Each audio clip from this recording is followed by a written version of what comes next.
Hello everyone, this is Polome Mitra here and today we will discuss our biology topic respiration. Here we will know about respiration and the reason of respiration. Respiration, it is the process of breathing in and breathing out through organism's body. The function of the respiration is to supply oxygen into blood vessels which is reached into the cell and to remove the carbon dioxide from the cells through the blood vessels, and this is exhaled through our nasal passage. Respiration and its types. The process of breakdown of food or glucose inside the body cells with the help of the oxygen to release energy is called respiration. It is the process of catabolism because it breaks down or divides the complex organic substance. Respiration is of two types. These are breathing and cellular respiration. Breathing is the gaseous exchange between respiratory organs, and cellular respiration is the gaseous exchange within the cells and blood vessels. Components of respiration. Respiration is the catabolic process of breakdown of food to release the energy. The raw materials required for respiration is glucose and oxygen gas. The product which is released in respiration is 38 molecule ATP or 686 kilocalorie heat. The respiration occurred inside the mitochondria of our living cells. The byproduct of the respiration is carbon dioxide, which is released from our body. There are also some enzymes which is proteinaceous in nature, helping to run the respiration reaction faster. Events of respiration.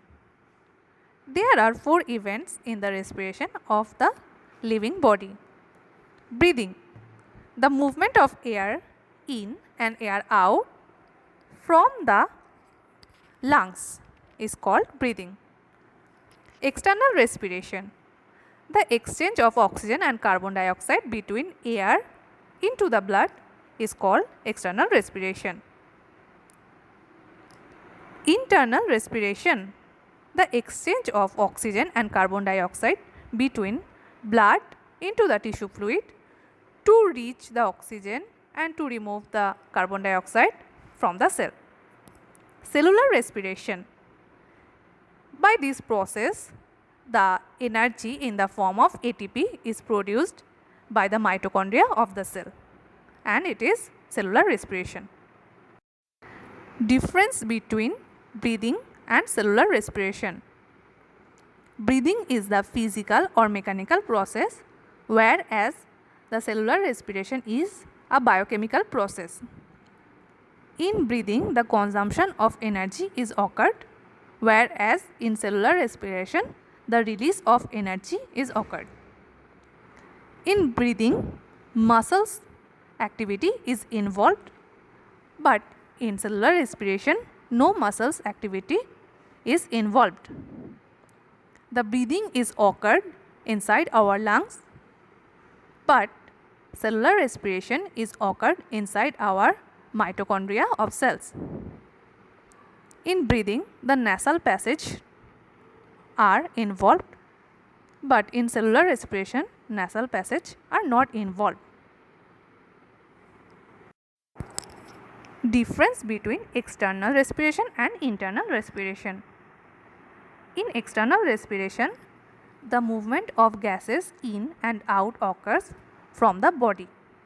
In internal respiration, the movement of gases occurred within the cells. In external respiration, no ATP or energy is released, but in internal respiration, the ATP is formed in the form of energy. In external respiration, the events of oxygen gas transfer is occurred within the lungs to body. In internal respiration, the events of oxygen transfer occurs within the blood to cell. In external respiration, the oxygen is transferred in the form of gases. But in internal respiration, the oxygen is transferred in the form of liquid as it is dissolved into the blood vessels. Types of respiration. Respiration is basically of two types. These are aerobic respiration and anaerobic respiration. Aerobic respiration is an ATP generating biological oxidation process in which the electron donor is an organic compound, that is glucose, but the terminal electron acceptor is molecular oxygen. Here glucose is oxidized and produces carbon dioxide, water and 686 kilocalorie heat that is released in the form of energy. Anaerobic respiration is an ATP generating biological oxidation process in which the electron donor is an organic compound, that is glucose, but the terminal electron acceptor is inorganic oxide, that is here no free oxygen molecule is used. Overview of aerobic and anaerobic respiration. Aerobic respiration takes place in obligate aerobes. It's occurred in presence of free oxygen. The energy is completely liberated. The hydrogen or electron acceptor is free oxygen. The terminal respiration stage is longer. The energy is liberated in high amount. Anaerobic respiration takes place in obligate anaerobes. It's occurred in presence of oxygen bound compound. Energy is partly liberated. Glucose is partially broken down. The hydrogen or electron acceptor is the oxygenic compound. The terminal respiration stage is shorter. Importance of aerobic respiration. Aerobic respiration breaks down the glucose completely or fully and it generates the ATP in form of energy about 38 gram mole.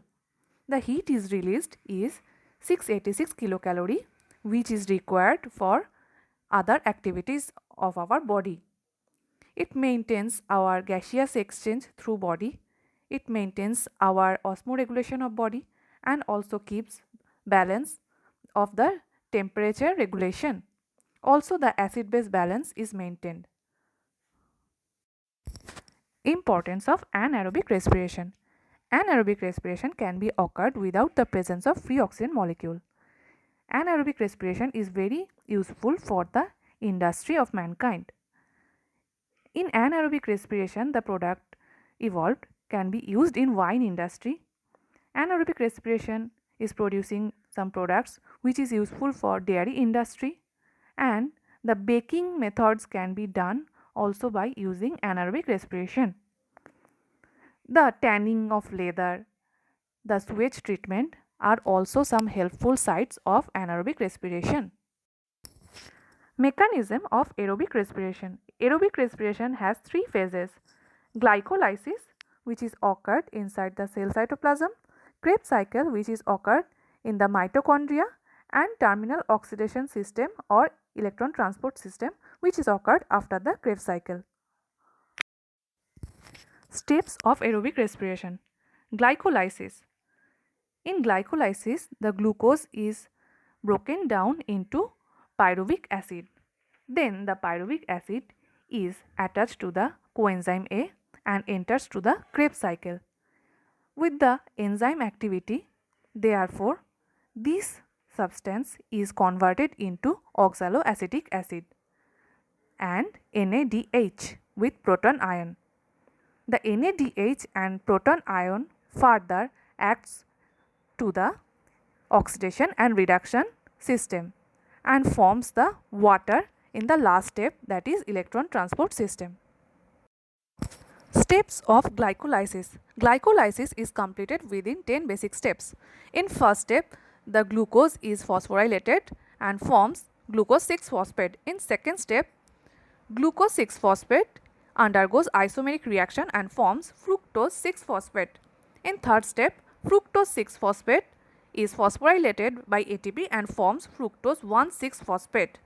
Further phosphorylation occurs and it is turned into fructose 1,6-bisphosphate. In fourth step, fructose 1,6-bisphosphate is cleaved by enzyme activity and forms 3-carbon compound, that is glyceraldehyde 3-phosphate and dihydroxyacetone phosphate. In fifth step, glyceraldehyde 3-phosphate is oxidized and converted into 1,3-diphosphoglyceric acid. In next step, 1,3-diphosphoglyceric acid transfer the phosphoric acid and converts into 3-phosphoglyceric acid. Thereafter, 3-phosphoglyceric acid is converted into 2-phosphoglyceric acid. Now, 2-phosphoglyceric acid is hydrolyzed and forms 2-phosphoenol pyruvic acid. At the next step, 2-phosphoenol pyruvic acid is added to ADP and forms pyruvic acid.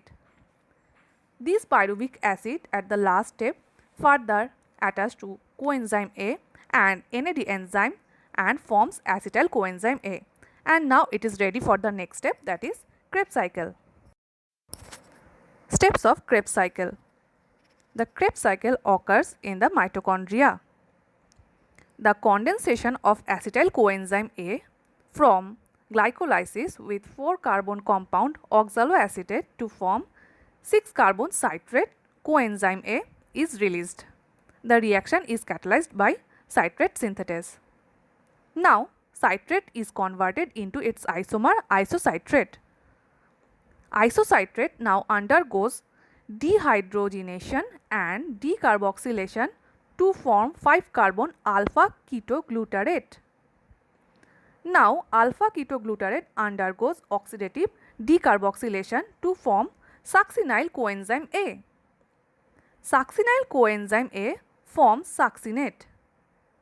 Succinate is oxidized by enzyme succinate dehydrogenase and forms FADH2 and fumarate.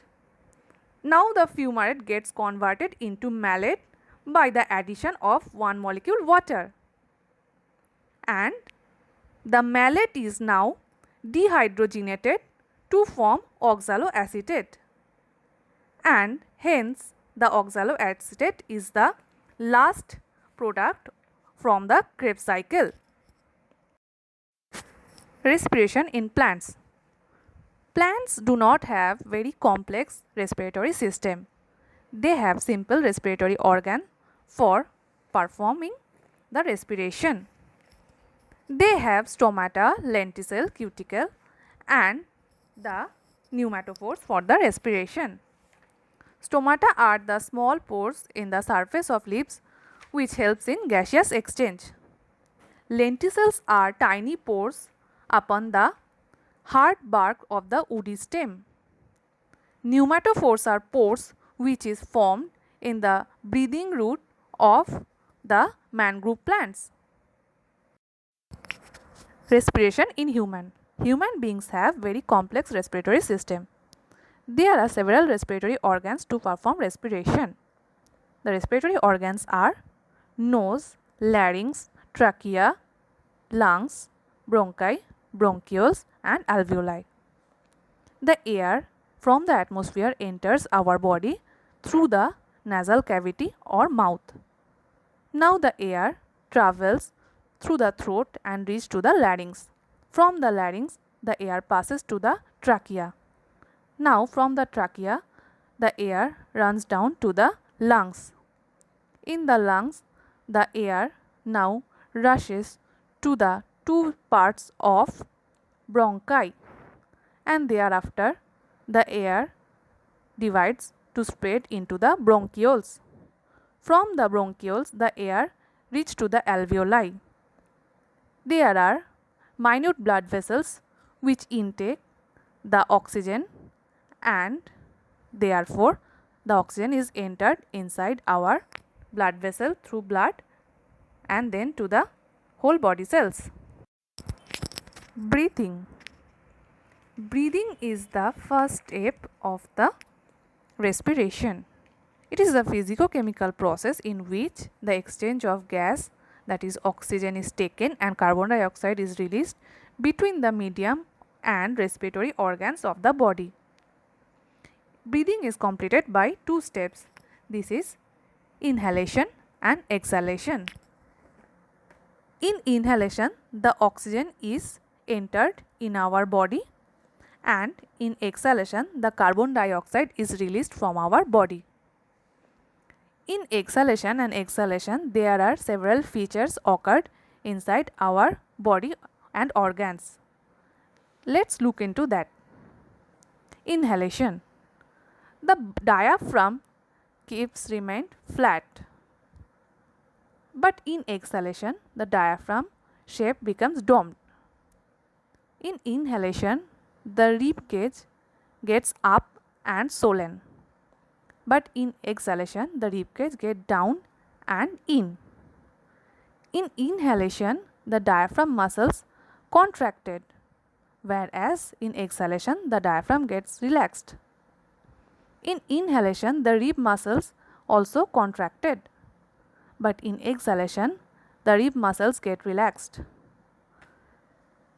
Then, the structure of lungs become inflated in inhalation, but in exhalation, the lungs get deflated.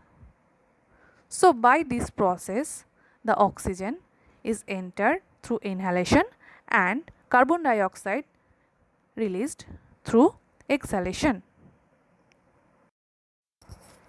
Today this much, and here we conclude our chapter. Thanks for watching.